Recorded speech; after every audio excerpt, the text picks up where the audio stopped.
everybody. I'm Victor Brooks. As you know, this is the Victor Brooks Show Facebook Live Quarantine Series, y'all. And you know what time it is. Every Sunday at 1 p.m. Pacific time, we come to you to just gather all of our positivity posse that's growing around the world, y'all. Just to bring a sense of positivity in this crazy time right now. You know, I mean, it's no secret. All over the world, things are really different. You know, for all of us. Like I like to say that those two viruses that we've been dealing with, you know, that first virus of coronavirus, you know, that put us all on pause, gave us a sense of like we used to say, get back, sit back for a while, kind of, you know, changed our life in so many ways of not being able to work, not being able to, our freedom, you know, of day to day that we've been used to, but there's a positivity in that as well. Also, that second virus of racism that's been around generationally, y'all. You know, it's no secret. It's no secret that both of these viruses are heavy, especially in this period of time right now. But you know, when we bring these episodes to you in our humble way, y'all, it's not to negate the seriousness of what's happening out here at all. Not at all. We just want to do our part. We're not CNN, we're not the big boys, but in our small way, we still believe that there's a powerful message and positivity that we can bring to all of us, that we can all, you know, pull from in these times. Give us something to smile about, you know? Like I always say too, every time I wake up in the morning, you know, I start counting those blessings, man. And those are the blessings I can see. We got blessings we see and blessings we don't see, but we got to count them all, you know? And when I pop my eyes open, those are the first blessings I start to count that I can see. I've opened my eyes. I'm awake. It's time for another day. When I put my foot down on that floor, y'all, I'm walked to where I need to go to start that day. That's blessing number 2. So there's always something we can smile about, you know? And I want to talk once again to my positivity posse that's growing around the world, y'all. We got, this week I learned that DM message thing, you know, we're checking our inbox, and Germany, there was an incredible letter from a young lady in Germany that mentioned that she made the time difference. She likes to stay up and get her sense of positivity to start her week. That's a powerful fuel to keep us going. On behalf of our producers, you know, Christopher Brooks, my brother, Julie McKnight, my sister, and the incredible Wendy Vaughn. That's what we do every Sunday. Take our time away, you know, and I thank you once again for joining the show every Sunday at 1 o'clock Pacific Coast time. You know, our format usually every week. Every Sunday, that is, we have a format of shout outs and introductions and things we do of our past guests that took their time to join us in the past episodes. But today we're going to do a little different. We're going to move right into our subject today. And as you know, every final Sunday of the month, we've dedicated that episode to the awareness of mental health. And one of our guests today, Marla, the incredible and powerful Marla Thomas, introduced a phrase to me that, you know, I don't know if she created it or what have you, but it's powerful: brain difference instead of mental health or what have you. Because as we get into our conversation today, we're bringing this topic to you as an awareness. We're bringing this topic to you as an education. We're bringing this topic to you in hopes of erasing stigmas surrounding mental health and brain difference. You know, as many of you know, mental health has affected my family personally, directly. And I'd say close to 13 years ago, our family member, we started to notice certain differences in their behavior and conversation and just the overall that took us back. You know, we didn't know what was going on. And when I tell you that over the years, this has been a learn as you go situation, yeah, it is. And many of you who I've been able to correspond with after all of these episodes that Dr. Jean and I bring to you on Sundays, you're dealing with it too. You understand what I'm saying. And then a lot of times some people say, how is there a positivity in the message of mental health and brain difference awareness? Well, for me, y'all, I always go personally. I can't judge nobody. It's all about what I can bring from my heart to you. And for me, the positivity is just being able to do exactly this. The being able to sit down and talk to you, Positivity Posse, and those around the world who are affected with this same situation, and also bringing together minds that I can learn from because I'm still learning. I can bring together people who understand what's going on better than me. When I say it's an endless learning situation, it's endless. But it's also positive when you can come together and learn from each other, share with each other, and then spread that out to the world. That's all we're trying to do. Today, ladies and gentlemen, I want to start out reading this here.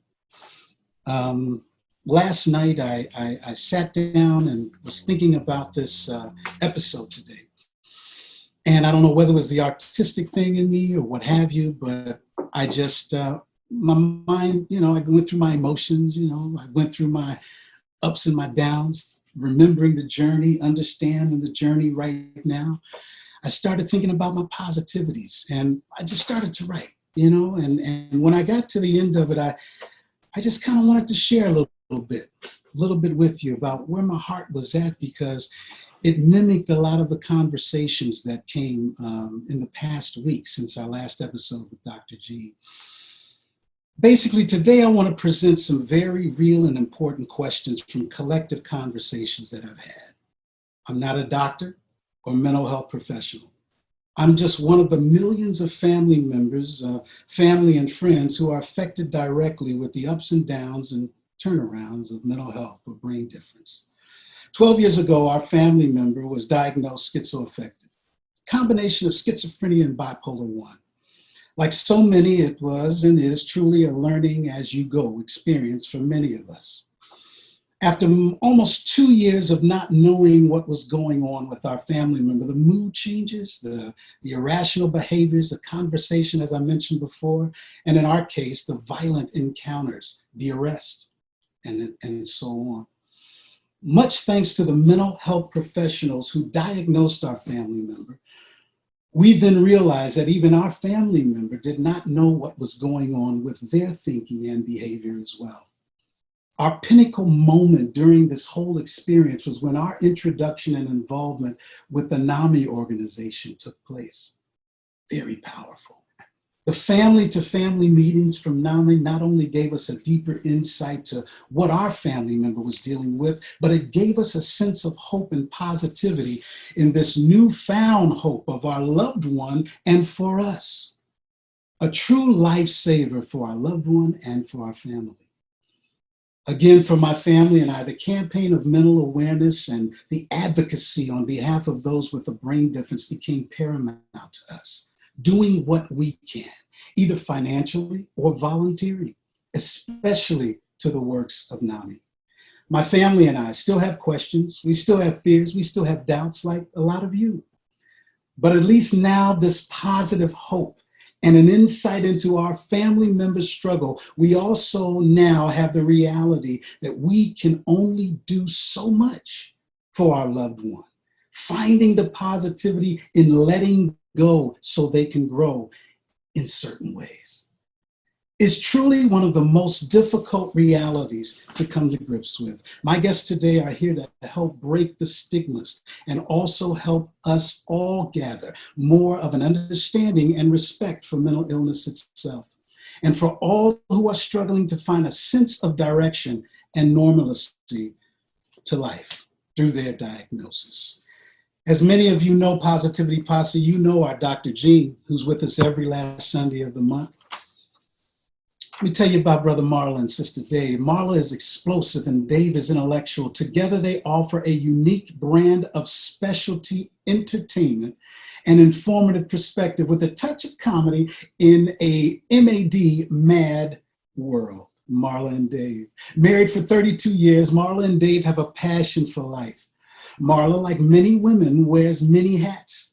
Not only is she a health and fitness expert, she's a highly rated real estate agent, while Dave is a 10-time Grammy Award winning artist and a member of the internationally acclaimed and renowned group Take Six. Right on. Together, they also share a passion for mental health. Their fight against mental health injustice has been both painful and public. Marla says finding out our son's diagnosis of bipolar 1 schizoaffective disorder at the age of 23 was more than upsetting. It was devastating. The only thing worse than this diagnosis was finding out the mental health system is so broken. The only choice most families are left with is to abandon their suffering loved ones. According to Dave, our story is like countless others who have found themselves fighting a never-ending battle for support and solutions, which has led us to turn our pain into purpose. Right on. By assisting families who make the choice to love beyond reason. Their experiences led them to establish a charity, Love Beyond Reason, and are determined to continue to fight to erase the stigma surrounding mental health and offer help to those who are affected. The combination of Marla and Dave is dynamic, to say the least. Ladies and gentlemen, I want to welcome to the camera here Marla and Dave Thomas and our buddy and friend, Dr. H. Gene Wright II. Hey, glad to be here. You know what? Let me start this by saying I've got to tell my Positivity Posse, Marla and Dave. I'm gonna start here. Y'all, Positivity Posse, what you're seeing right now are generations of a connection here.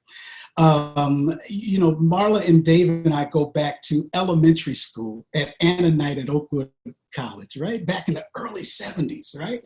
And even before that, our families, their parents. We don't need the date. We don't need the date chronological. Well, I gotta let them know, Sister Marla, because you know what? I'm proud of that. That gives me a positivity that me and my and being able to sit here and talk with y'all, and the things that a lot of us are going through with the whole mental health and brain difference process. There's a positivity and a strength in being able to come together with people that you've known all your life, and even some that you just met that deal with the same thing that you're dealing. So y'all, even before us, our parents went back together. So there's a connection that is even unspoken between Dave and Marla. The love and respect that I have for these two have been generational. Dr. Gene, my cousin, Dr. Gene Wright, you've been there as far as all of my life, okay? And I hope you all don't take it as I'm giving this whole therapy outburst kind of thing, but I'm just giving it to you what our Positivity Posse has expressed, that we need that connection. You dig? And I mean, come on, y'all, not even just Positivity Posse, we all love junkies in a way. We all gotta have it. We all need it. And when we don't have that love that we need, come on, we tie off. You dig? If we don't need it, we start feeling for it. And when you have positive directions like you three today that I can introduce to my Positivity Posse, damn, that makes me proud. It makes me happy, and it makes me blessed. Thank y'all for coming today, y'all. Thank you for having us. Thank you for having us indeed. Glad to be here. And our families do go all the way back, probably before we existed. So we had no choice but be connected. There you go. One of the things that I like to do is I like to do gratitude moments. And yes, so I'm grateful for COVID in the way that now I would never take a shower or put makeup on or grateful for Zoom. And secondly, I'm grateful for Zoom too. Wow. Come on now, that's right. If that ain't positive, every time I see one of my girlfriends dressed up, I'm like, look away. There's a new COVID crust code that we have now. Just be satisfied. The other thing is I'm trying to preserve my youth, so now I don't go all the way back. There's either post-COVID or pre-COVID. That's as old as I am. I got nothing. Right on. I got you. Right on. You know what? Just in case there was any other doubt, there's a positivity in the COVID, y'all. You did? That's what it is. Gotta be positive, ladies. Ready to start setting up those Zoom conferences. Put your makeup on just so you can get in your square. Hop in your square all dolled up. Dr. Yeah. What's going on, man? How you doing out there, brother? I'm doing well. I love it. I love it. I love Marla's brain difference. I'm going to steal that and use that because what I know is that the difference in the brain between the left brain and the right brain is what makes that creativity even more powerful.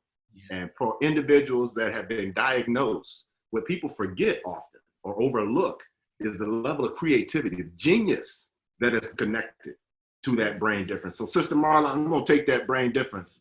I'm gonna put it to you like this, Doc. I'm gonna put it to you like this. We actually stole it as well from Dr. Gail Saltz. She actually wrote a book called The Power of Different, and it addresses the link between mental disorder, and genius. So that's where we got it from, and it hit us in the exact same way. So we tell everybody, please go ahead and share that because that's part of erasing the stigma. When we don't say crazy, we don't say sick, we say brain different. And if it wasn't for that brain difference, part of the genius that our society has grown upon would not even be available to us, and we wouldn't be where we are because some of the highest contributors to society have been brain different people. They dealt with the same types of things, and yet they were still able to give to the world what they were able to share. So, amen. I love it. Yes. You know what I want to ask too, Marla and Dave? I want to start here. I gave my side of how our family member, when we realized things were changing with them, they were about maybe 13, 14 years old. Okay, and because we didn't know, we just said, you know what? Wow. What's going on, right? I mean, the conversation's different, the thinking's different, the attitude, the actions are different. So it lasted for maybe about a year and a half, because at that age, sometimes, at least for me, when I was uneducated, I put it in the box of saying, well, they just preteens, they just acting out, right? Acting out, right? Yeah. So when we finally when I say you learn as you go, my wife and I were both like, wow, this is something but once we were able to get them into the mind frame, let's go talk to somebody, right? Then the diagnosis came in. In your story, before the diagnosis and before your awareness of the whole brain difference arena, the whole idea that there is a brain difference, we've heard it all of our life or whatever, mental illness, mental health, blah, blah, blah, blah. But once the diagnosis hit, how did you feel when it hit you? Your first, because I know how we felt and it took us over, but what was your first vibe? Are you asking specifically once we had a confirmation of the problem, or are you asking how soon we recognized that there was a problem? Two different questions. Let's start with how soon you recognized there was a problem. So you want to go? Go ahead. For Dave and I actually talk about this in retrospect a lot now, that there was always, when we look back, I think that what a lot of people, because we deal with our children differently, we've got mental health and personality disorders and changes from both of our older children and in different ways. And so therefore, and I say that because early on, to be honest, Moniece was our focus, which is where we entered the arena of mental health understanding. She was in the 5th grade. But there are things when you look back now, and David, when the kids were little at a certain elementary age, they would say, but randomly every now and then something bizarre would get said, and it was just out of the blue, out of context, and we would both go, what? Yeah, exactly. And then and then you kind of just your brain exists in the shoes in which you stand. And I'll add to that especially as African Americans, we tend to look at something in the environment that is causing our kids to behave in a certain way. We don't really first go to, this might be a mental health issue that needs to be addressed professionally. We first go to, let's either take something out of the environment, or let's put a stimulation of punishment into their environment. Let's spank it out of you. That some kind of way is going to change the behavior. And, you know, the unfortunate thing with that, especially for us as African Americans, is in so doing, oftentimes we compound the problem, because what we start to do is we deteriorate the trust in the relationship from the affected children who actually would probably, I'm not going to say that this is going to be a situation where suddenly their mental health would suddenly, you know, be perfect, but it would help them have a better support system with which to address their own situation if we were all on the same page. And so because we're trying to make it environmental, which then to the kid seems like there's something wrong with me. Right. Gotcha. Right. So, I'm sure the doc can speak to that better than I can. I have to say one quick thing that I should have started with. Okay. I really want to look your audience in the face and let everybody understand this. Yes. One, and this is the generous estimate, 1 in 5 humans is affected with a brain difference or personality disorder, whether they're diagnosed or undiagnosed. So what I'm saying to you is we just need to fill up one more square, and we're in direct contact right here. So I'm saying that because I want us to stop making it everybody else's problem. It's it's everyone's direct issue on some level. And so when you look at it like that, you can stop, you know, it's not an indictment, like Dave says. Exactly. It's not me. Right. You know, your daddy's such and such and such, and or you know, you're the one that had them exposed to, you know, kryptonite down in the creek. Right. Yeah, stop. Come on, Marla. Now, Dr. G, come on. I gotta hear you. We just covered the initial awareness when it happens to us, and then Dave brought out a fantastic point about the stigma even within our own community, the Black community, and I would say even in our religious and spiritual institutions. Oh, watch out now! There you go. That's the whole other side. That's the whole other side. Pray, church. Yeah. In your experience, where the stigma? What's up with this whole thing, man? Yeah, let me tell you, all three of y'all said so much. Let's see if we can unpack some of this. The first thing, let's start with the early onset that you both had mentioned. Early onset is in that teenage range. For males, early onset tends to be the early teens. For females, early onset of, and I like to say, behavioral health challenges. So I'm with Marla. I didn't have the brain difference piece, but I don't say mental illness. It's behavioral health challenges. Now you may see I'm playing with words, but I'm not playing with words because behavioral health is what you guys just described. Now under that umbrella of behavioral health is not just mental illness, it's also substance use disorder. But doesn't that word disorder sound kind of foul? Disorder sounds as bad as illness. Now it's not that we're playing with words. What we're saying is if we're going to reduce stigma and increase inclusion, we have to choose our language. So language is important. So now let's get to the Black community.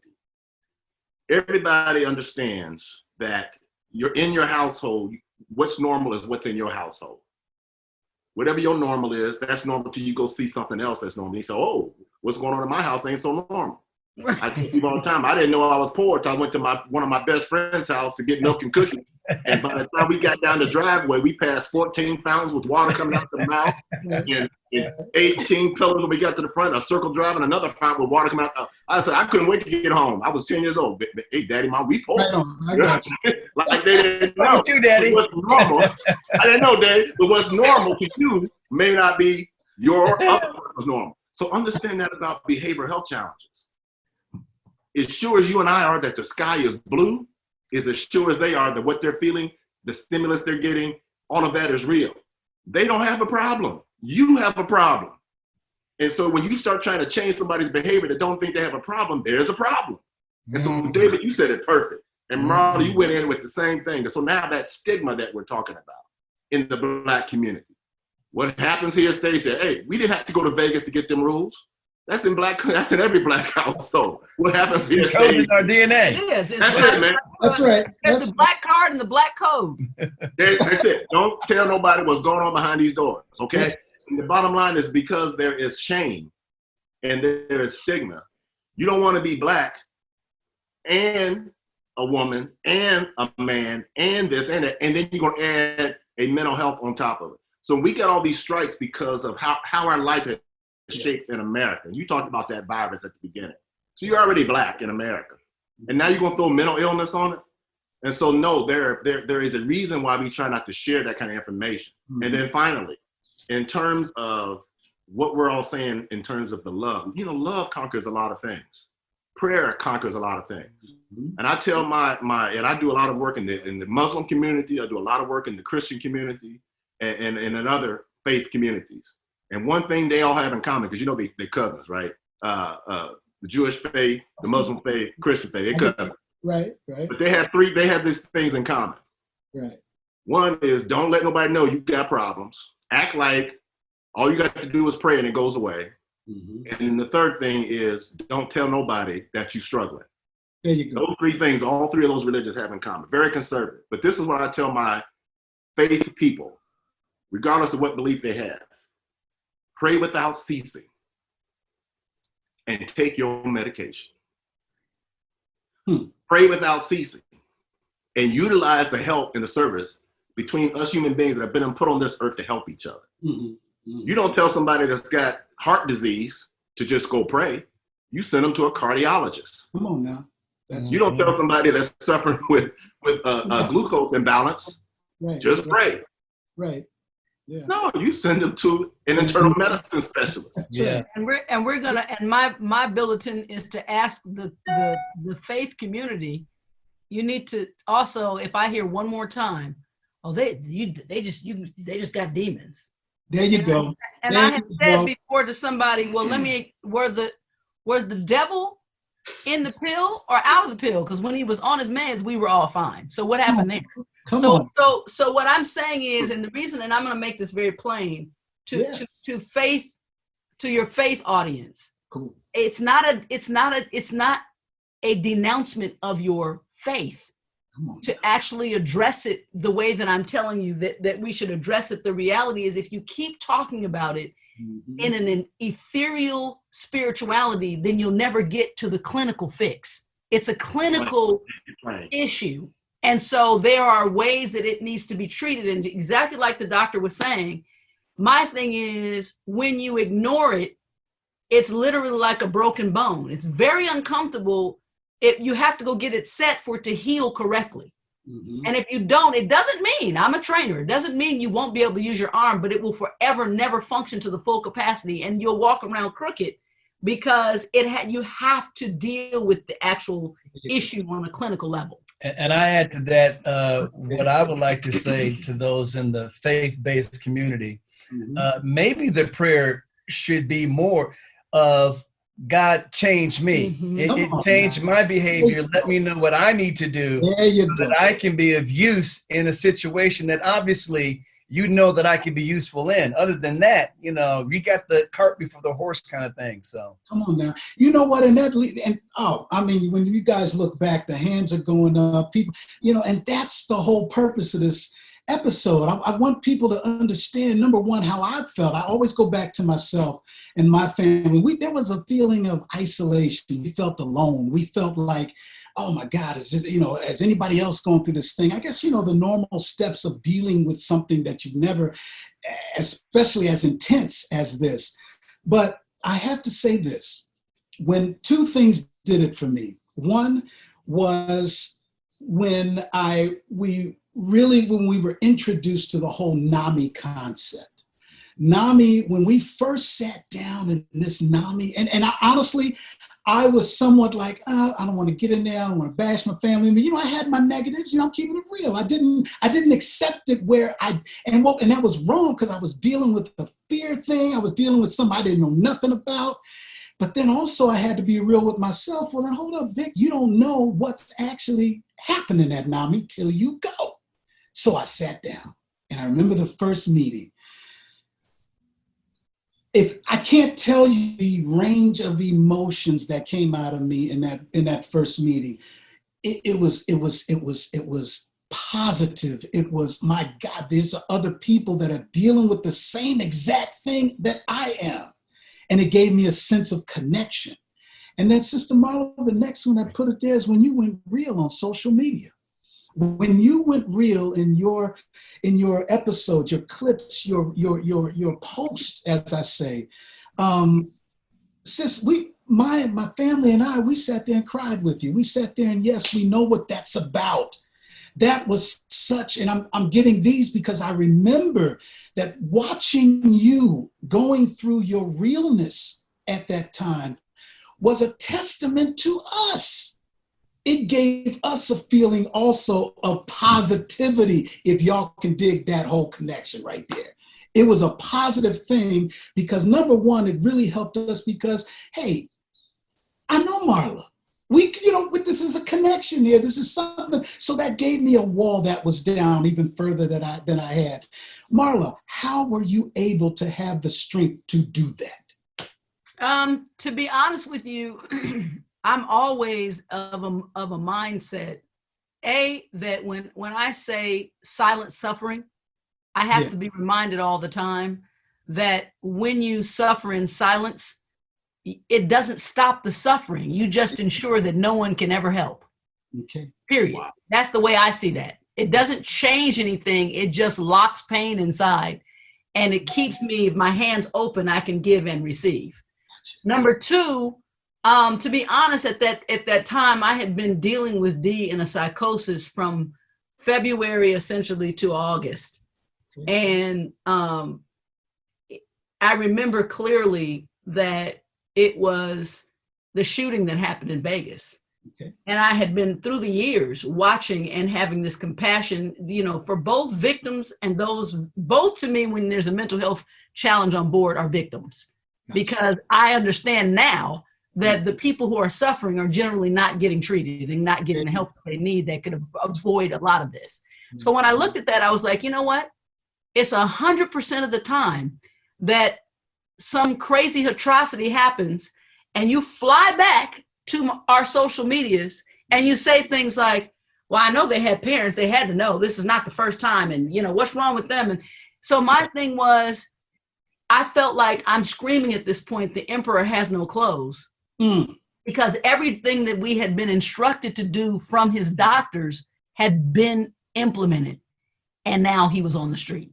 Come on. And so and even with the 5150s and the 5152s, because he was in an alternate reality, he had canceled his Social Security, and he didn't have he had the insurance but didn't have the money. And even though he was ordered by 3 doctors on a 5152, which would have allowed mandatory medication to bring him back to a place we can even communicate, they put him on the street after 2 days of a 14-day hold.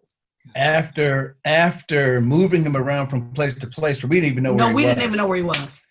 So when you mentioned in the intro as to the brokenness of the system, which was probably the most devastating thing to our family, we would go back and forth between just running out of all energy and steam to deal with it.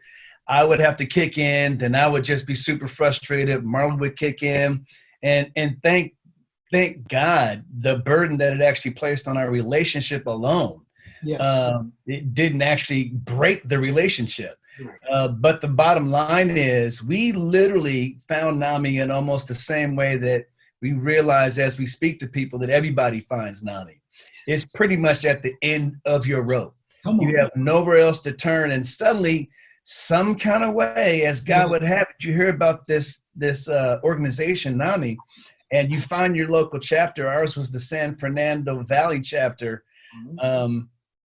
And we too took the family to family class, and the paradigm shift from taking that class, especially when you get to the class where they did with the auditory hallucinations, and the people are standing behind you, and you're trying to follow instructions, and suddenly the light bulb goes off. This is why it's been so difficult with our son, our daughter from time to time, or anyone's loved one, because the things that they deal with are so complicated.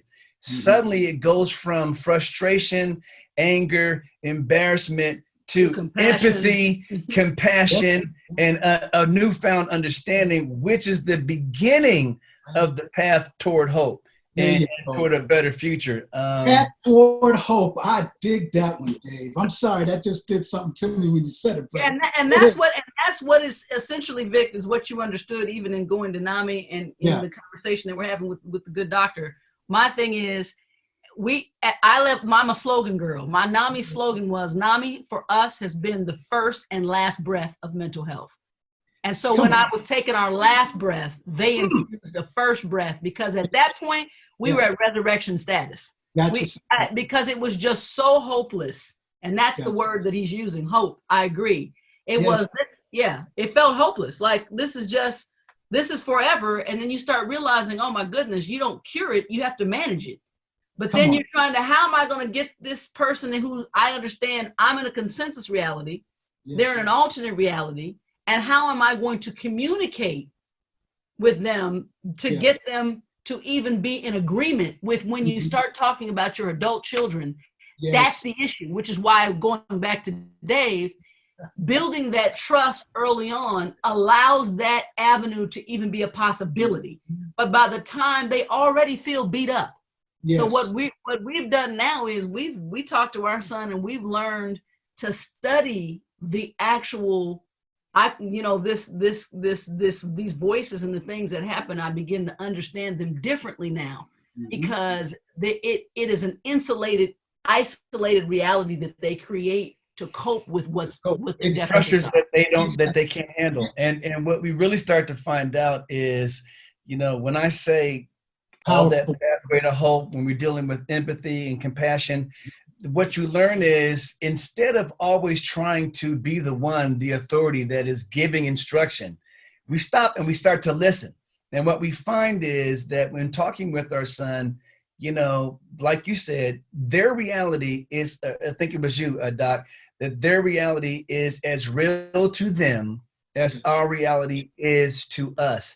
And instead of trying to fight that, you listen to that, and you start to understand that it's sort of a disjointed and a disengaged part of their own emotional health that has become embodied in other personalities that they hear in their mind all the time. And it's easy for us to actually understand how we need to relate to our son that day based on what we hear as we talk to him about what he calls his network is saying to him, because they will dictate and let us know how he feels that day. And that is the thing that they have a hard time expressing. And when you learn to understand that, suddenly a lot of times what you'll find is those good days become even better, because those personality and those emotions can once again integrate from time to time into the same person. And suddenly it seems like he's back to the son that we knew from back in the day. Come on now, right on. And Dr. Gene, give us that was, and Dave and Marla, so powerful, so real. Come on now, give me a thing, Doc. Well, let me tell you a couple things. One, I want to make sure that your audience understands that NAMI stands for National Alliance on Mental Illness. Yes. So for those of us that are very familiar with NAMI, that's a common term. That acronym is very common, but for your audience, that stands for National Alliance on Mental Illness. Thank you. And what Marla and Dave are talking about, it really brought me back to the families that I've worked with over the years, over 25 years of doing this, and the descriptions that you all have shared with the audience. The word that I put on it is that collective shame that happens for families before they are educated. And then you guys turned the corner, and then it turned into compassion. I love how you stated it, David. That was just, in Marta, the way you kind of changed that confusion, anger, denial, shame. What did we do to bring this on? And some people out there may be thinking that this happens when you don't do God's word. Somebody in your audience wrote something that said this happens when you disobey God. So I cannot sit here and allow that to continue. So if you don't mind, can I address that? Do I mind? Can I address that? Yes. Okay, let me address that. Yeah. Okay. It is common for people that are not well read, and I'm not going to even try to mince words. I'm going to be direct. Please. To put on God things that are a result of being in a sinful world. Right on. Got nothing to do with God punishing anybody. Yep. Okay? That's what Job's 3 friends had wrong about Job's situation. They kept saying, "What did you do, Job? What did you do?" Job's like, "I can't think of nothing. I've been checking my brain. I can't find nothing I did wrong." Then why are you in all this pain? Why did the Lord bring this on you? That's how they felt in the Old Testament. In the Old Testament, they thought that when something bad happened to you, it's because God was punishing you. I'm telling you, and I wrote this in my book, Vic. Yeah. The kind of God you believe in, the God you serve, and the kind of God you experience is based on the God you believe in. If you believe in a God that's sitting up on the throne with a pitchfork, with a long white beard, that's waiting to zap you every time you do something wrong, then that's why your life is the way it is. But if you believe in a God that is merciful, kind, gentle, compassionate, ever loving, you are not going to be sitting around talking about, oh, this happened to me because I disobeyed God. No, that is not the Father I serve. No, that ain't the Father I serve. The Father I serve loves you like a son, loves you like a daughter, and feels your pain when you're in pain. And so, no. Oh, my goodness, audience, don't get it twisted. God is not sitting around trying to punish parents with children that have challenges. He's not trying to punish children that have parents with challenges.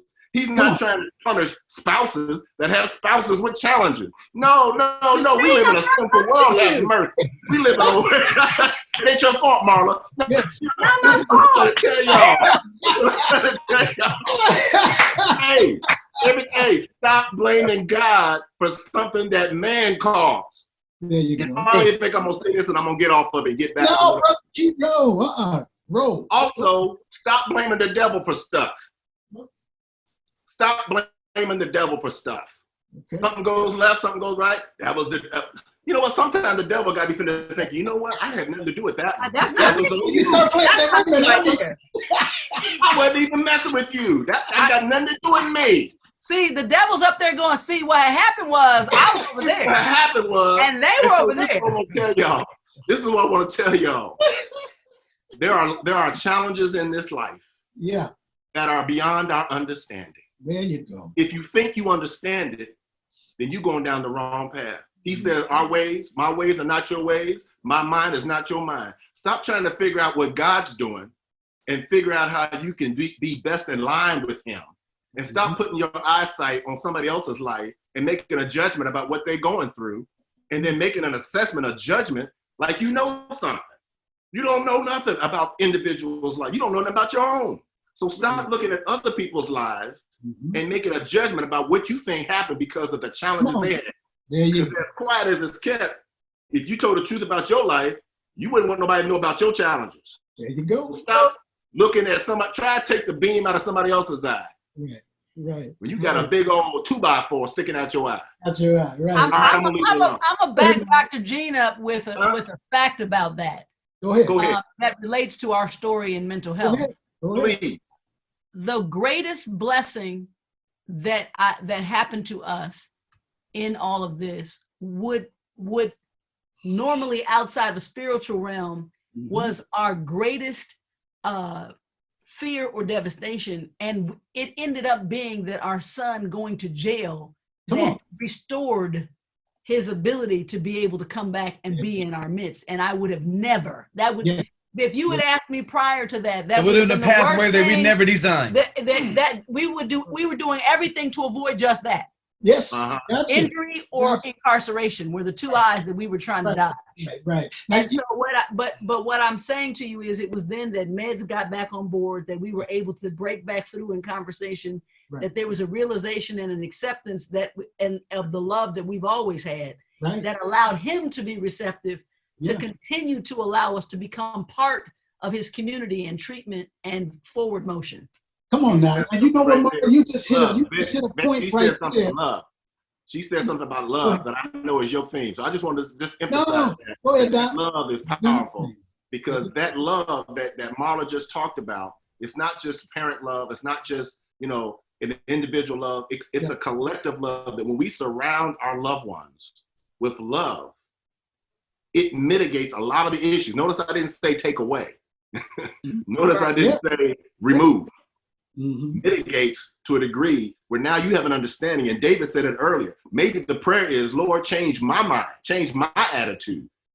Give me an increase in love so that I can deal with this. Even if I don't understand it, I want to be able to love it. And when I say it, I'm talking about the situation, the condition, because you already love the person. Right. And when Marla and Dave talked about the individual child, when you come at them a certain way, feeling like, oh, well, something's wrong with me. That's the thing I tell you about the trauma. It's not what's wrong with you. It's what happened. What happened to you? Stop asking people what's wrong with them. There ain't nothing wrong with them. What happened is where the trauma is. What happened? And when your parents talk about trying to keep somebody out of the grave or out of the jail, that's real. Just wanted to say that. Yes. And that's what love will do. Love will, love conquers that thing, man. Exactly, brother. And that's why that's why I love, man, that whole, because it brings me to a point when I say we all are love junkies, I really mean that, because love keeps us going. It's a pipeline. You dig, to something that whatever your reach for love is, family, your positive love that you are junkie to, you got to have it. And that brings me to the point now that Marla brought out as well, and you just capped off, Doc. I remember part of our struggle, part of our pain, and still dealing with, there's a summit of a reality that we still have not gotten to, my family and I, that relates to our family member, is that understanding where does love separate from the time of trying to do too much? As the family, and this is just an open form question, is the family or friends, do the family or friends of the person dealing with the brain difference, is there a time where we have to let go so they can grow? What is the sense of that? And it's something, I want you all to please give your input on that, because it's something we're learning. And over the years, it's taken us so long because of the way we love, because of the way we were raised to love, especially when it comes to family members. So what's the damage that can be done with loving the wrong way? Well, I must say this. Right off the bat, I'm going to refute that last statement. To me, when your motivation is love, you really can't do wrong, because the bottom line is, and when I say do wrong, I really mean do wrong, because ultimately what has shifted for me is, Vic, if I'm talking to you like this and you say, Marla, stop yelling at me. Gotcha. I don't think I'm yelling, but if you do, and love is my guide. Hey, so all right, Vic. No, I'm sorry. What do you think about? What do you think about? I'm sorry about that. I'm sorry you feel that way. Yeah, how can I adjust my tone to make you more comfortable? So what I had to learn as a mother is, because I love my kids so immensely, I would say that I was an over lover, but in reality, I had to learn to love differently and listen. So when Monique doesn't want you to hug on her and kiss her and whatever, my youngest daughter and my son and I are very physical. And that sometimes it fits more in your idea of what that is for the other person. But if you don't think that I'm loving you by my behavior, then let me adjust. And if you don't adjust, love is not being exchanged. So you've actually missed the mark. Which let me ask you this though. What do you do with the people? And I know how my family and I ended up dealing with my own innate natural kicked in of dealing with them. The people who wanted to say, oh, that's wrong, you're doing too much. Now I understand, I was educated, thank God again through NAMI, about the negative effects of enabling. Okay? That's the word, Vic. That's the word I was going to jump in. I understood through, and thank again for NAMI for that education of that. And also that on the reverse side, it was a reality to us that there is a sense of manipulation as well. Let's talk about that. Because a lot of people don't believe that. A lot of people, family, friends, or even others say, and I'm looking at the lineup right now, when you say somebody said manipulation, what? Like that. What is the manipulation and enabling part of it? Let me say this. The enabling piece, and I understand exactly what Marla said, and I agree with you 100%. You cannot love too much. There you go. Okay, but now love is felt differently by different people. So enabling, honestly, and I'm glad I'm at home where can't nobody jump through and slap me. Enabling. I have a new app. Be careful. Okay. I can slap from a distance. What's up? Slap app. And I'm gonna say this very carefully until she gets that app going. Enabling is not love, and I want to look directly in the audience. Enabling is not love. Enabling is not love. Okay. Enabling is doing more that needs to be done, not for the person you think you're helping, but it's for you. For yourself. And that enabling is for you. Enabling, it's like the person that can't sit in a room with silence. You know, we've all lost a loved one, and you stand in the receiving line. Everybody comes through, and every third person says something stupid, right? They trying to comfort you. Right. I got you. You've been in a better place. You know, how do you know? Have you ever been there? I haven't. I've never been there. So what are you talking about? So it's the same thing with people that don't know what to say to a person that is loving their child, their mother, their father, their whoever they're loving so much. Enabling is not about that person. Enabling is about the other person. Enabling is about me trying to do so I can say, I did everything I could do. I'm going to keep catching you. I got this net, and I'm going to keep letting you fall into the net, but I'm not going to ever let you scrape your knee. Now, I understand that for a 3-year-old. Yeah. And to take it away, and take away from the mental health piece, it's like the parent who is so frustrated that their child is misbehaving, but every time it's time to clean the room, the parent doesn't have the patience to sit back and let the child learn how to clean the room. Next thing you know, the parent is cleaning the room. Didn't I tell you? I told you to fold it up like this and bring it over here like this. And the child is playing video games, and the parent doesn't realize that the child is learning that I can always get my parent to clean my room. I just have to endure 20 minutes. I can always get my parent to wash the dishes. And it's just, I got to put up with a lot of talking, but in the end, I don't have to do anything. So let's see, they're going to turn 3 circles. They're going to stomp their foot. They're going to yell so much I see spit fly out of their mouth.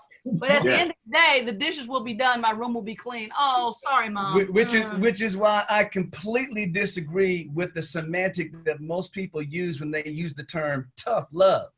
It's not that you have to be tough on somebody. It is tough to love when you are that annoyed. That is the issue. And when you're that frustrated. Right. It is just tough to keep loving in the way that you would and when everything's going perfectly. No, do that last one again, because the delay. I wanted to hear that last that you said. I was saying I disagree with the semantic of tough love. It's not that you have to be tough on the individual to get them to change their behavior. It is tough to continue to love with the same amount of empathy and compassion when you are annoyed and frustrated and just overwhelmed as when things are going great. And so it's not tough. You don't need to be tough on the person. You need to actually learn how to have some self-control and learn it's almost like a term that we actually came into contact with when trying to figure out how to help our daughter was dialectical behavioral therapy. You don't really have to be able to intuit what to do. You just have to start training that intuition by understanding when faced with this frustration, this is what I do. Mm-hmm. And over time, you start to actually muscle memory. Retrain your own reaction to certain things and if you're not focused on that, all of these situations will become so overwhelming that you will, your reaction to a problem will make the problem worse. And that's what we've been talking about since the beginning. And the slogan to that is very, very quick and simple. Go for it. Love gives you what you need, not what you want. Come on now. So that's how you break the thought of enabling. And sometimes I just was talking about this yesterday randomly, having nothing to do with coming on the show. I said one of the greatest scars that I'll carry to my grave as a mother is when my son left Malibu and in a state of psychosis and walked home to Woodland Hills. He got to my house at 1:50 in the morning. Dave was out of town, and at that point, dangerous. Yes. Slamming on the door, and I had to lay still and call the police instead of giving him. All I wanted to do was help. So to know that I had to let that happen was a mother who had to love so deeply that I had to trust God that I knew that this is beyond my repair. Yes. And so I had to let him have in love what I had to do, what was needed, not what he wanted. At the moment, he wanted to come back in the house, but it was going to be a catastrophe. It's not what the household needed. Exactly. No one would have been good had I been extended. I got you. But you know what, Marla? That is such a powerful and real thing, sister, because y'all, and I'm talking to my positivity posse, I see that when you have the chance to go back, a lot of people are really, you know, it's positively affecting to the point where when you said what you said, Marla, come on now. What do? You know what? We got to the point we said, now, wait a minute. You know, in a program, leave the program. On the meds, stop the meds. In the judicial system, out of the judicial system, even though the judicial system did not diagnose before the type of incarceration happened, which is a problem that I have as well. Ours did. We have ours did. Oh, okay. Because I was going to say, because there is a court. No, I got you. But I'm saying initially we were like, and I'm dealing with the powerful that you three just gave us on the whole thing of enabling and the other side of the manipulation. When we were learning this, even I remember driving to the NAMI class and a situation had just blown up that day. And we're on our way to NAMI. We may have cried on our way. We may have been angry on it because you go through all them emotions, especially with your love for this person. So when we ended up saying, you know what, as I was mentioning, in and out of incarceration, in and out of programs. Oh, the program is together. They're here. And you sit back and say, all right. But then 3-4 days later, week later, out. No communication. No nothing. So then that fear starts. Those negative feelings start. Doc, when you give the explanation again that we just reiterated to each other about the importance of our family and friends, myself included, and the millions of others watching, what is the powerful positivity of realizing that component alone? What do we take away to smile about that? That's an excellent question. And what you smile about is the fact that no matter what the situation, your love does not change. And you will get glimpses and moments when that person's love is obvious towards you. Mm-hmm. It may not be as consistent as you would like. It may not be in the package that you would like. Okay. But what you are experiencing is that growth that you three are talking about. Allowing, because you're talking about adult children now. And the one thing the system, I can tell you right now, that we do a very poor job of is helping parents work with adult children, because they have a right to do what they want to do. They have a right to not take their medication. They got a right to not stay in a program. They got a right to walk away. To be homeless. Exactly. They got a right to do all that. And so with parents continuing to insert themselves into their child's life who is no longer a child, the systems do not support that in the way that we would all hope. So everything that Marla and Dave has described is real. Yes. It is real. The system is not there to protect adult children. Parents are there to protect adult children, which is why you got to keep on keeping on, why you got to keep doing what you're doing. And so the positivity is that you will get those glimpses from your loved one that what you're doing is a benefit. I love what Marla said about the love was to not do something that ended up being best for the whole household. And David was talking about tough love is not the answer. Yeah. What we have to understand is you love your child even when you are hurt or disappointed by the behavior. And I would encourage parents to be able to separate behavior from the child. And I had to learn that. He does that naturally.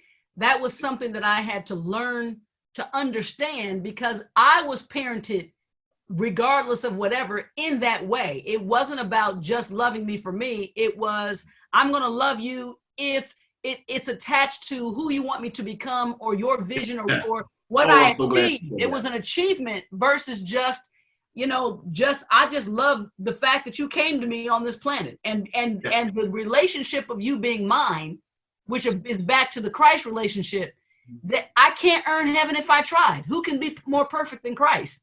So the bottom line is it's just the relationship alone that I have that covers me in the grace. That's it. Just because I'm willing to be. Yeah. And to relate that back to our Christianity, really what that teaches us is that heaven is not just something that we have to work toward. It's our birthright. My son, my kids my love for them is their birthright. You can't earn it. You can't get more of it if you act a certain way or get less of it if you act a certain way. It's already yours. So you don't need to fight for it. It exists there, and it's up to you to come get it. And I did a very poor job of explaining that on Love and Hip Hop, but let me do it again on your show. And this is the truth. Exactly what Dave just said. When I said I did a very poor job of explaining that on Love and Hip Hop, the reality of not being able to earn, I will tell America right now on your show, Victor Brooks, yes, 99% of all of the choices my daughter Moniece Lene Slaughter makes, I do not agree with. Okay. I love her unconditionally. My love and relationship and her being my kids are going to be with me until they decide otherwise. Mm-hmm. I will continue to morph and try to relate and try to do what it is within who they are. In other words, we are now all adults, so it's a whole different ballgame. But I have to always say that because some kind of way I find that now to also be a problem in the Black community. That we think that if I'm not, if I know my child's highest potential, all my kids are incredibly smart. It's not me loving you. I'm not the parent. It's less than love for me to applaud you for being on the strip pole. Gotcha. Not that Moniece is a stripper, but I'm just saying I get criticized. Mm-hmm. What's wrong with you? You should have just taken the baby. No, because I'm going to continue the unconditional love card. Boom. Now goes to Cameron because he's the innocent one. The adults have choices. Now let's plug that back into mental illness. Right. This is the unfortunate bag you've been given. We all have a bag. Yes, we do. So my support is in accepting that this is part of your journey and being in agreement that I will walk along with you as long as you're not asking me to be part of your self-destruction. Come on now. Come on That's now. how I see it. And that happened when my son was on drugs. And I had the most vivid dream I've ever had in my life. And it changed my life. And we were walking hand in hand. Dave was out of town as usual. And we were walking, DJ and I were walking hand in hand in this dream. But it was as if, Technicolor, vivid. Yeah. And in the dream, he was going to use. And I was trying to convince him, but I was holding his hand. And in the dream, immediately I started crying. I snatched my hand away and I said, I will not walk along with you and help you die. That you'd have to do on your own. And I remember standing there bawling in my dream. When I woke up, I was still crying.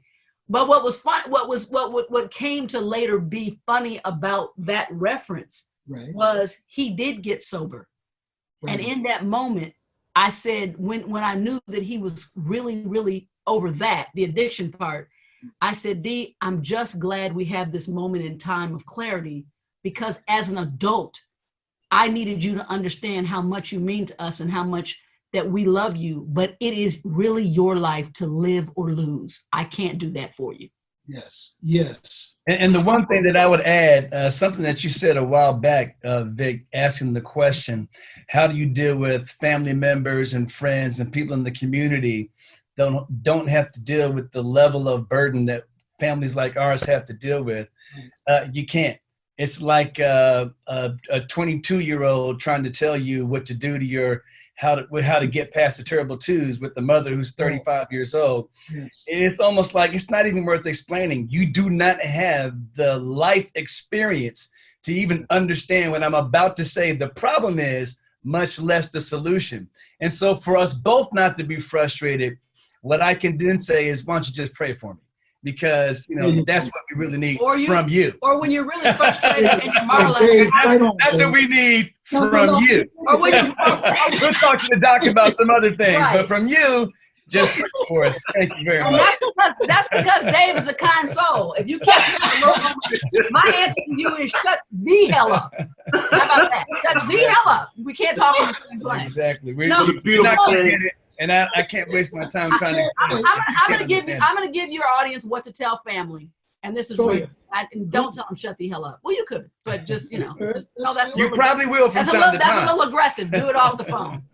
But let me just say that the one thing that I started to have to say to our family, our immediate family, see, I equate this situation with mental health. It's not a pretty situation. I don't care how you paint it. You're not going to be able to ever paint it in that light. Mm-hmm. And it's like a prize fight to me. And the whole world is watching.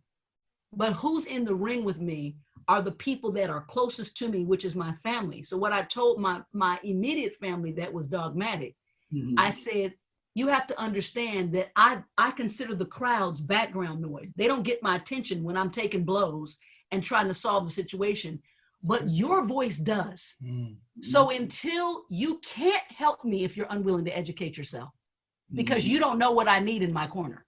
Mm-hmm. So if you want to know you got to know how to patch an eye, and you got to know how to do these things, and you can't just haphazard, because you have to keep me in the fight. And it's your voice that when you yell out and you say something that's ridiculous, that I go, what?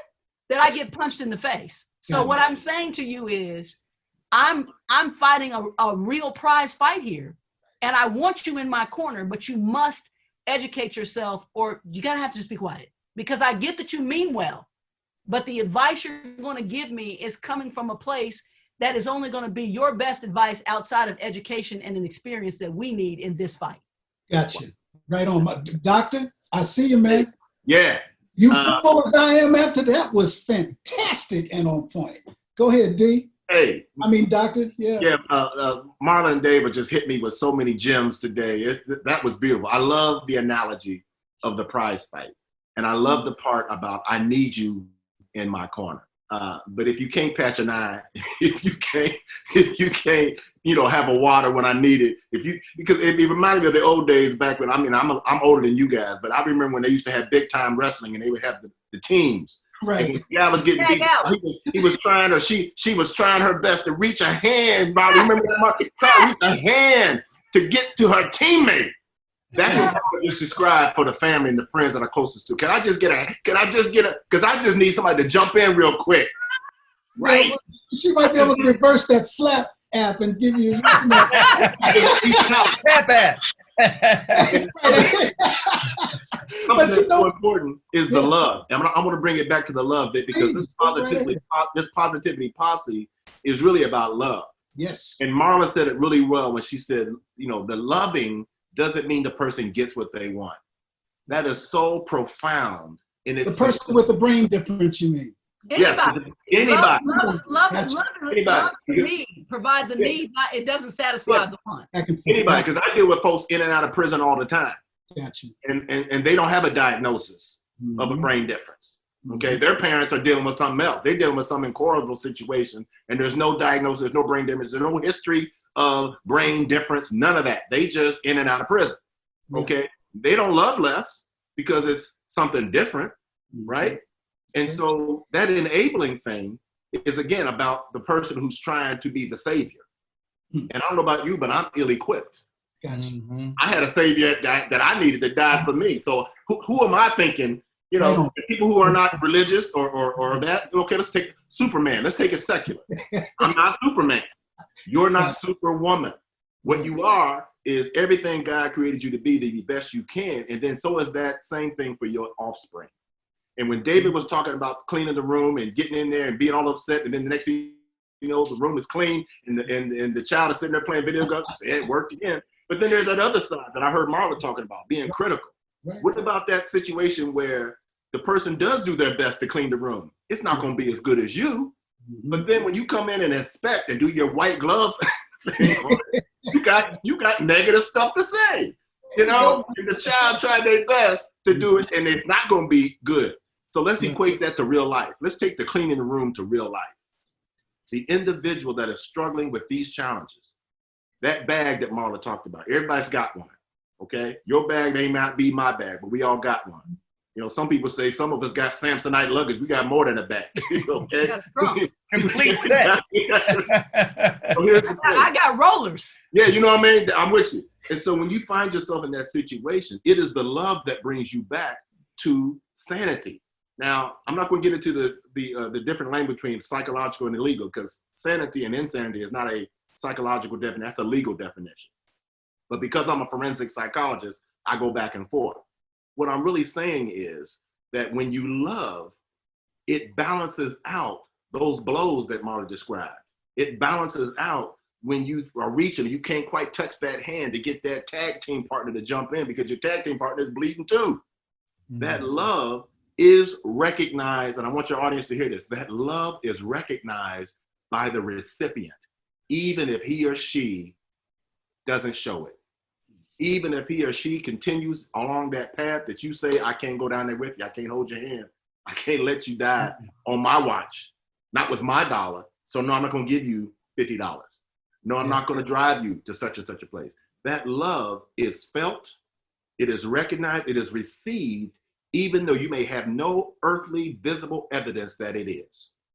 And you have to believe that that type of love works, because what you'll find is the level of distrust that has been built in the relationship from your past misbehavior as parents and as caregivers is that they have to try the things that you're saying at the beginning to test them to see if they're real. And the only way to do that is to kind of step across the line a few times to see how you react. And if you react in the old way that you used to react, then that love and that empathy obviously isn't there, and you reinforce what they think and the distrust that they have in their relationship. And the more that you have the discipline to stick to that love, and that's why I love the whole positivity posse concept, is because it then not only does it make a transformation in your relationship to your adult child or any other relationship that you have that you're caring about, it then translates into what is missing from society today. Because we as Black people cannot look to media to get the same type of character reinforcement, unfortunately, than our white brothers and sisters can to media when they look at the media today. It's talking about them in good and positive ways, and it's always referring to us in negative ways. And I can go back to Muhammad Ali, he said it very comedically, but very true. In a sense of everything bad is associated with darkness and black cat. And everything good is associated with whiteness and hope and love. And so the real bottom line is we have learned to not to have a dislike of ourselves. And we have to, and even the Bible says you cannot to love your neighbor as yourself. We have been trained not to love ourselves, and we're wondering why we're dealing with all the types of problems that we're dealing with in society today, and why we find ourselves defending, oh, well, you know, the police killed this person, but look at what he did in his past record. What? It's not even about that. It shouldn't be about that for anyone. And what we find, instead of focusing on, and this is something that Marla brought up on our last Mental Health Monday show, and then we'll talk about that later. But we need to stop focusing so much on mental illness, and as a society start to focus on mental wellness. And once you change that perspective, suddenly we find that we all have problems, whether you've been diagnosed or not, that you've been dealing with from a generational perspective, a whole set of issues that need to be undone. And so because of that, because the system itself has not fed us, it is up to us to move outside of the system to feed each other. And that is the one thing that we as Black people can do. We can have a picnic. We can get together, and suddenly people who are complete strangers have love for each other, and we make new relationships. It's that same piece that is inherent in us as African Americans and people of color in general, and people who've been oppressed from anywhere, to recognize that in each other, and we can heal our own community. There you go. And let me. It goes back to something. This is the last thing I'm gonna say. That the doctor said earlier on. You know, we can blame Eve all we want. You can blame the devil. My name is Marla. You can blame the devil all you want, but you're still in the same exact situation before the blame and after the blame. The issue is, what are you going to do about it? Come on now. And what are you going to do about it in a constructive way that not only fixes your situation, but offers a solution to everyone else that comes in contact with you. There you go. I have to throw this right on top of his right quick. I want everybody to know that stress Yes. Dave brought something up, and what I learned through NAMI and through study and all the things we've been through is that what comes first, the chicken or the egg? Stress is the fracturing point for mental illness. And to be honest, African Americans are born into a stressful situation from jump day one. And so it's the tools of decompression. And I look at us all like little teapots. And it's your ability to manage that stress before it explodes. And that's one of the things that I've learned about mental illness. And then I started charting and looking back. And I said to Dave, if you really think about the fracturing time, so schizophrenia, they say between the ages of 18 and 25 is when you're diagnosed, and they call it the disease of stolen lives because it's the prime of your life when you generally are diagnosed, right? So what I was saying to Dave is when I look at our son, and the first thing is junior high. The first stress is social anxiety. I have expectations now of, dating and or whatever, or whatever's happening. Then you get to high school, and then it's, what are you going to do with your future? Where are you going to college? What are you going to do? Blah, blah, blah, blah, blah. So you have all of this, and then you have relationship issues, really, generally. You're trying to figure your date life out or whatever, right at that age, senior in high school, whatever, you're going to college. And then you have performance anxiety in college. Am I making it through these grades?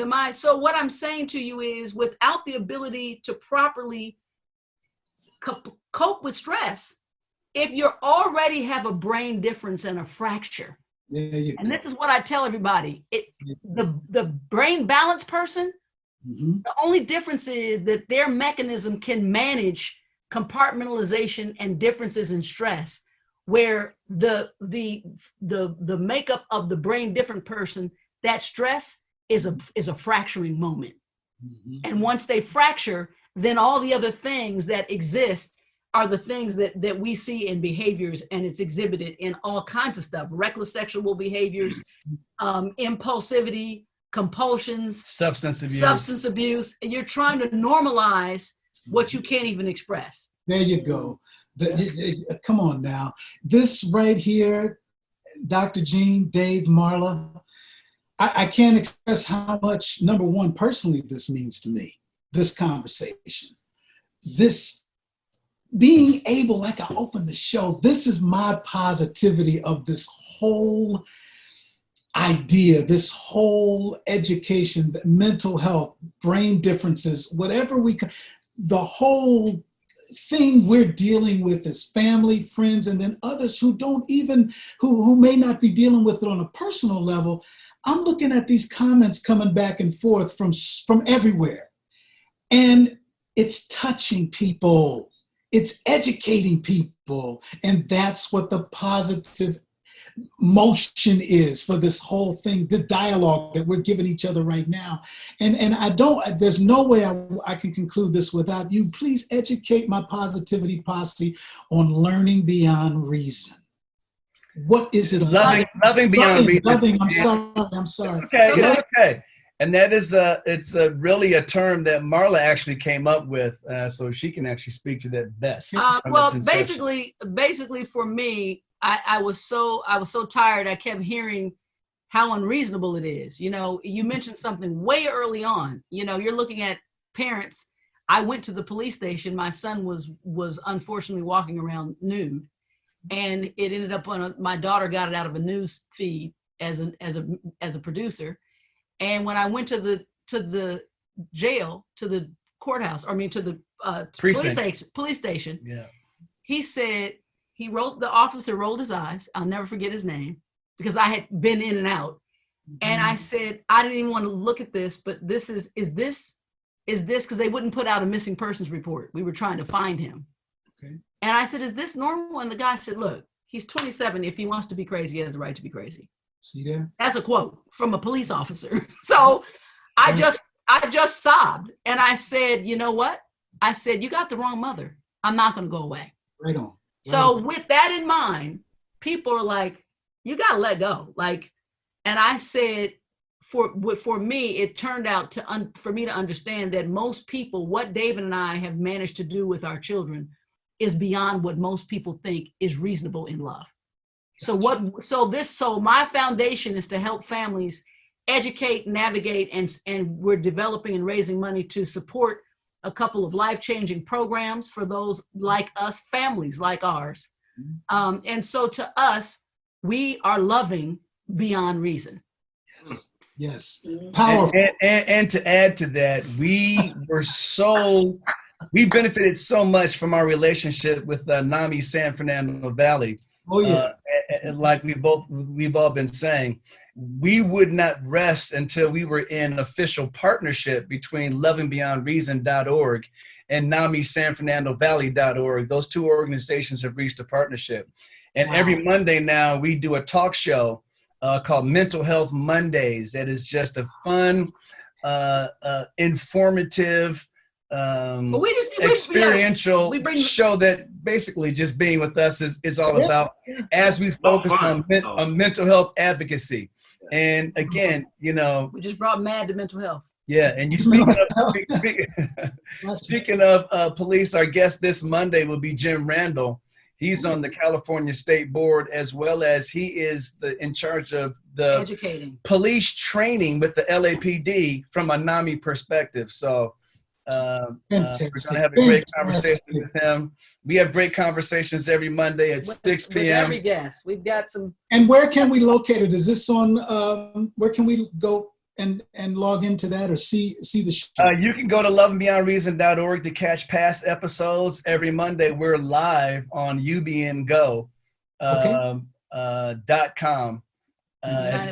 United Broadcast, which is just go to ubngo.com, and there in Channel 1, you'll see us Mental Health Mondays. At 6 p.m. 6 p.m. Pacific time. There you go. See, y'all, positivity. I told y'all, there is a positive thread in this conversation. And by the way, I have to throw this in there as well. Go for it. Doctor, which Milton Brown. Yes. So Dr. Brown, which again, we're blessed to have such positive people. Yes. And we went to school with. Yes. Well, because the doctor here as well. So in other words, so what I'm saying is, so Milton has now, because he's on the front lines of working on the cure for COVID. So because there's so much misinformation, he's now dedicated every Wednesday night. We do COVID updates for our community that's live on my IG. And so he brings, and we always, our big thing is this is about the science, not spin. Yes. And he wants to update our community. Stay away from the politics. We get straight to the issue. We try to stay away from the politics, but then every now and then I start seeing orange and I lose my mind. Come on, y'all. Look at all this positivity. Just jumping. That's on Wednesday. Got an app that'll come out and smack you, but this positivity posse is just jumping right at you. Oh, wait a minute. That's a lyric. But we don't like that. and what ends up happening is it goes back to the same idea that we were talking about before. Yeah. You can't really turn on the media and find things that will be beneficial to us. It's shame on us. The Bible says God's people will be destroyed for a lack of knowledge. So we have created extra systemic ways of educating ourselves and hooking up with people in our community to give us not just mental wellness, but health in general as it relates to the pandemic. And it's up to us to take care of ourselves. And once we start doing that, not that we're isolating anybody else from any other race, because just like with Mental Health Mondays, there are some times when things that we as people of color need to say to each other would actually nowadays is not politically correct for someone outside of our community to say to us. It's up to us to be responsible for each other. And that goes back to the way that we were created to be. Right. It's not just we're accountable for ourselves, but we're responsible to each other for our own community. There you go. There you go. Dr. Gene, come on, man. You know, we Dave and Marla, Dr. Gene, my mind is, there's no way to condense this subject in 45 minutes to an hour. No way. That's why you do multiple shows or weekly things. The education with Dave and Marla are given every Monday, what Dr. Gene and I every, last Sunday of the month. Dr. Gene, your book, Finding Strength in Your Struggle, I think has even more so. I mean, some of the people, there's a young lady out of France who mentioned how helpful that book, who purchased the book, and so many others, man, finding strength in it. What we've learned today of a struggle of family and friends, you dig, of even others who are active, who are our viewers who are watching, who have the diagnosis themselves, the brain differences themselves, who I see lining up and giving the thumbs up, giving the high fives. That's a powerful positivity through their struggle. Yes. Before we get out of here, Doc, please sum up finding strength in your struggle. What is that? Yes, that is a concept that hit me when I was doing my work behind the prison walls and the psychiatric hospital walls. And it was the individuals that I came into over the last 20 some years that I really was able to look at it and to really look at the fact that people who did the best were people who did not try to avoid struggle. And so I started taking notes and writing this stuff down and saying, okay, now what is it that has helped this person move above and beyond and get through? And what it really told me was that the strength is actually in the struggle. When they tell you you're safest in the eye of a storm, that doesn't make any sense. But secondary gain tells you that what you perceive to be the wrong thing to do is the right thing to do, right? And so do not try to avoid struggle. Struggle is inevitable. And what you will find is that when you are challenged in a struggle, you will find strength in it. What Marla and David have shared today has been like the bodybuilder who decided, I got to put one more 5-pound weight on, because that's how you don't get muscles by looking at the bench. A marathoner doesn't get 26 miles by thinking about running. Okay? No, there is strength in struggle. And so what I tried to put on paper and then put in a book was, life happens. And when it does, God does his greatest work in you. So don't try to avoid struggle. Embrace it. Understand that what it's there for is to make you stronger. But you have to be the one to find the strength in it. It can't be somebody else telling you what to do about your story. And if we didn't learn nothing else than we learned today, is your story is your story. No, Marla, Mother of the Year, keep on loving. Keep on doing what you do, because nobody knows what your child needs but you. And even if that means staying away, that's what your child needs. And so finding strength in your struggle is about telling your own story. When I wrote that, I understood what depression was. When I coined the term spiritual depression, I wasn't writing because I didn't have nothing else to do. I was writing because I experienced it. And when I was talking to the residents in the jail, and they shared with me what it felt like to be locked away for 30, 40 years, and yet they had found strength in that, not going home ever.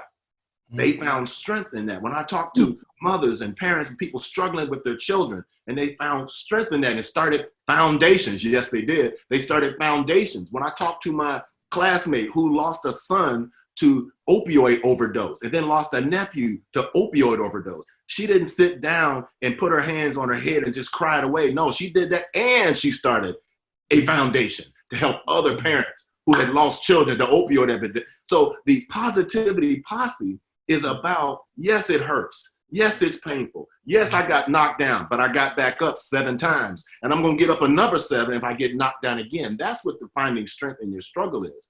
And so what I decided to do, because I'm nuts, and I don't mean that in a pejorative way or in a funny way, but I mean that in a, hey, hallelujah, let's give a hand clap way, is I started a mental health global outreach missions ministry in the middle of a pandemic.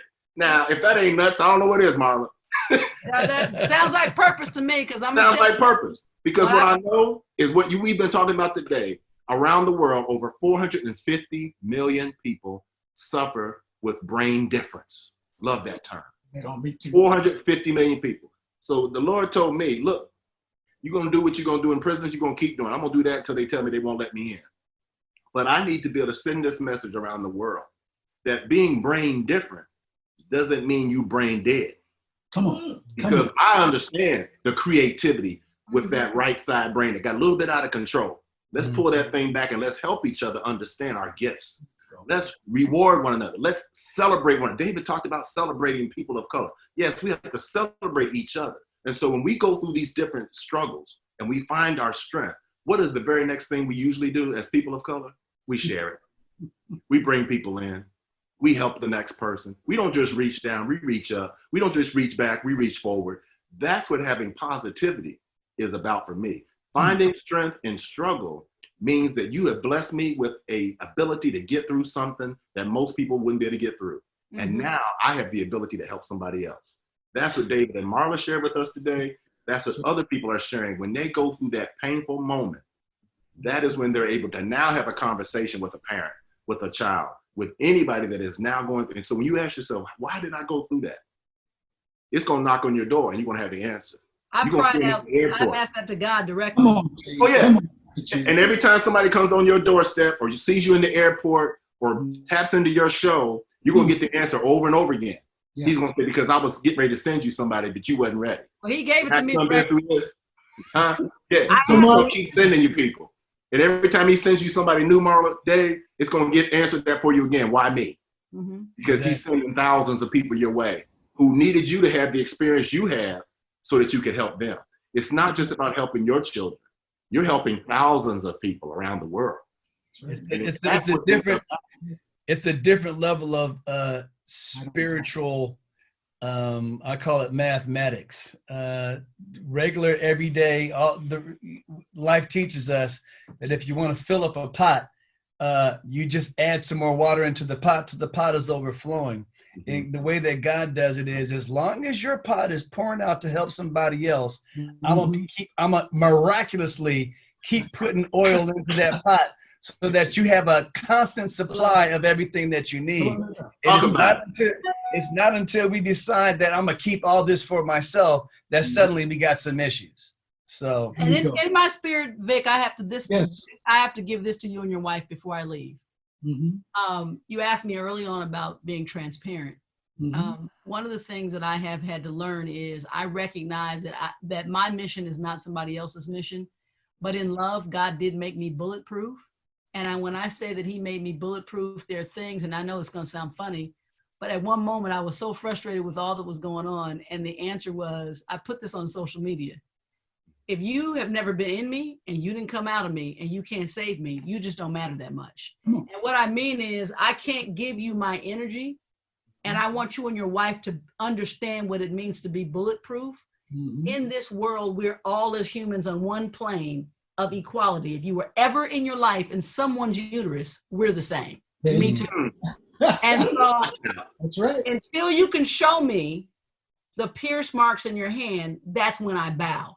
Other than that, I cannot let you derail my purpose. So your criticism means nothing. It's just your opinion. And if I go public, I'm okay with you sharing that opinion. But those people who it's going to impact, that's who it matters to. And it could be one person. And the thing that we have to remember is we keep going back to the statistics. We said 1 in 5 are affected by a mental health disorder challenge, and a mental health challenge. And what that really means is you get 10 people together, we might be the only ones talking about it, but there's at least another family in that same group that knows exactly what you're talking about, and they're listening closely whether or not they acknowledge it or not.